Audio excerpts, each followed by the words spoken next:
Hello চাকরি প্রত্যাশী ভাই ও বোনেরা, আশা করি সবাই ভালো আছেন, সুস্থ আছেন।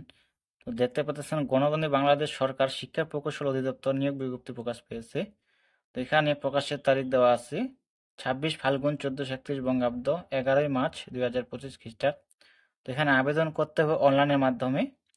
তো এখানে পদ সংখ্যা, শিক্ষা যোগ্যতা, ক্যাটাগরি, পদের নাম বিস্তারিত জানাবো আপনাদেরকে, সাথে থাকবেন। এখানে মোট 187টি লোক নেওয়া হবে। তো কি কি পদে কতজন লোক নেওয়া হবে, শিক্ষা যোগ্যতা কি, বিস্তারিত জানাবো A to Z। তো সাথে থাকবেন।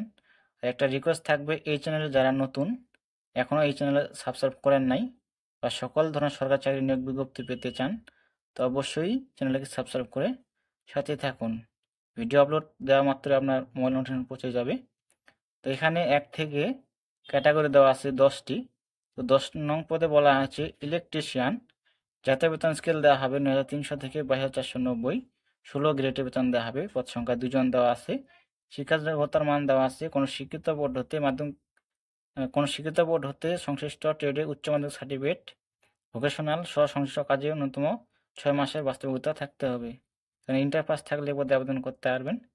তো 9 নং পদে বলা আছে স্টোর কিপার। এখানে একজন লোক নেওয়া হবে। এখানে উচ্চ মাধ্যমিক সার্টিফিকেট বা সমপরীক্ষা উত্তীর্ণ হতে হবে এবং কম্পিউটার MS অফিসে কাজ করার দক্ষতা থাকতে হবে।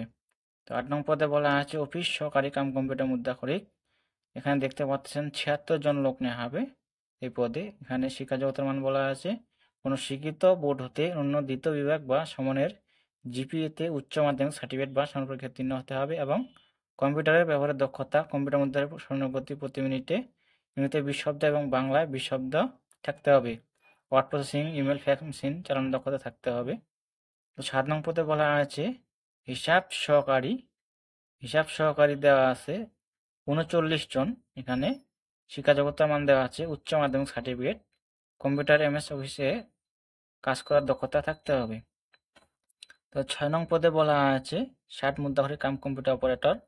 এ পদে 3 জন লোক নেওয়া হবে। শিক্ষা যোগ্যতা দেওয়া আছে কোনো স্বীকৃত বিশ্ববিদ্যালয় হতে উন্নত দ্বিতীয় শ্রেণী বা সমানের CGPA-তে স্নাতক বা সমানের ডিগ্রি, কম্পিউটার ব্যবহার দক্ষতা থাকতে হবে। এখানে ইংরেজিতে 70 শব্দ এবং বাংলায় 45 শব্দ লিখতে হবে। এখানে word processing, email, fax machine চালানোর অভিজ্ঞতা, দক্ষতা থাকতে হবে। তো 5 নং পদে বলা আছে উচ্চমান সহকারী। এখানে 10,200 থেকে 24,680। 14 গ্রেডে বেতন দেওয়া হবে। পদ সংখ্যা 9 জন দেওয়া আছে। শিক্ষা যোগ্যতার মান বলা আছে কোনো স্বীকৃত বিশ্ববিদ্যালয় হতে অনন্য দ্বিতীয় শ্রেণী বা সমানের CGPA-তে স্নাতক বা সমান ডিগ্রি পাস থাকতে হবে। তো 4 নং পদে বলা আছে ষাট লিপিকার কাম কম্পিউটার অপারেটর। এই পদে 4 জন লোক নেওয়া হবে। শিক্ষা যোগ্যতা দেওয়া আছে কোনো শিক্ষিত বিশ্ববিদ্যালয় হতে অনন্য দ্বিতীয় শ্রেণী বা সমান CGPA-তে স্নাতক বা সমানের ডিগ্রি, কম্পিউটার ব্যবহারের দক্ষতা থাকতে হবে। এখানে দেখে নেবেন। Word processing, email, fax machine ইত্যাদি চালানোর দক্ষতা থাকতে হবে। তো 3 নং পদে বলা আছে কম্পিউটার অপারেটর। এখানে 27 জন লোক নেওয়া হবে এই পদে। শিক্ষা যোগ্যতা দেওয়া আছে স্নাতক বা সমানের ডিগ্রি। এখানে কম্পিউটার মুদ্রার প্রতি মিনিটে বাংলায় 25 শব্দ এবং ইংরেজিতে 30 শব্দের গতি সহ সংশ্লিষ্ট বিষয়ে স্ট্যান্ডার্ড অ্যাপটিটিউড টেস্টে উত্তীর্ণ হতে হবে। তো 2 নং পদে বলা আছে হিসাব রক্ষক। 25 জন লোক নেওয়া হবে এই পদে। শিক্ষা যোগ্যতা দেওয়া আছে স্নাতক বা সমানের ডিগ্রি। তবে শর্ত থাকে যে শিক্ষা জীবনে একাধিক তৃতীয় বিভাগ বা শ্রেণী অথবা সমানের GPA CGPA-তে গ্রহণযোগ্য হবে না। কম্পিউটার MS অফিসে কাজ করার দক্ষতা থাকতে হবে। তো তৃতীয় শ্রেণী কোনো এলাও হবে না, অবশ্যই প্রথম বা দ্বিতীয় হতে হবে।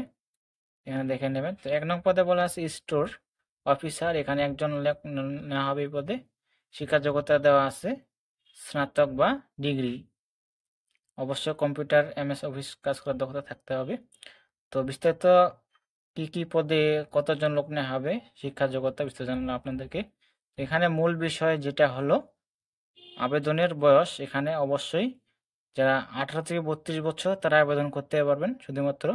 তো এখানে বলা আছে এক জেলার বাসিন্দা অন্য জেলার বাসিন্দা হিসেবে আবেদন করতে পারবেন না। তো এখানে আবেদনের নিয়মাবলী দেওয়া আছে, শর্তাবলী দেওয়া আছে, যে দেখতে পাচ্ছেন এই যে ওয়েবসাইট www.edmoe.com ভিডিও ওয়েবসাইটে আবেদনপত্র পূরণ করতে পারবেন। তো আবেদনের সময়সীমা দেওয়া আছে। এখানে আবেদন শুরু হবে 20/3/2025 সকাল 10টা।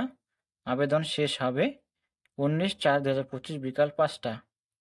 অনলাইনে আবেদনপত্র জমানোর শেষ তারিখ দেওয়া আছে 19/4/2025 বিকাল 5টা। তো আবেদন করলে হবে না, আবেদন ফি জমা দিতে হবে, 72 ঘন্টার মধ্যে জমা দিতে হবে। তো আবেদন ফি বাবদ কত টাকা দিতে হবে এখানে দেওয়া আছে, এই যে দেখতে পাচ্ছেন। তো এখানে 1 থেকে 2 নং ক্রমিকের পদের জন্য পরীক্ষার ফি বাবদ 150 টাকা। টেলিটকের সার্ভিস চার্জ বাবদ দেওয়া আছে 18 টাকা, সর্বমোট 168 টাকা দেওয়া আছে। 3 থেকে 10 নং ক্রমিকের পদগুলোর জন্য পরীক্ষার ফি বাবদ 100 টাকা। টেলিটকের সার্ভিস চার্জ বাবদ দেওয়া আছে 12 টাকা, মোট 112 টাকা। এখানে 72 ঘন্টার মধ্যে জমা দিতে হবে।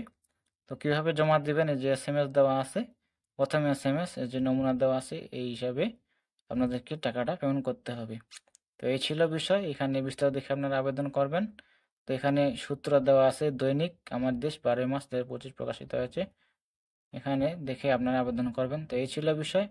তো সবাই ভালো থাকবেন, সুস্থ থাকবেন, দেখা হবে পরবর্তীতে নতুন কোনো ভিডিও নিয়ে।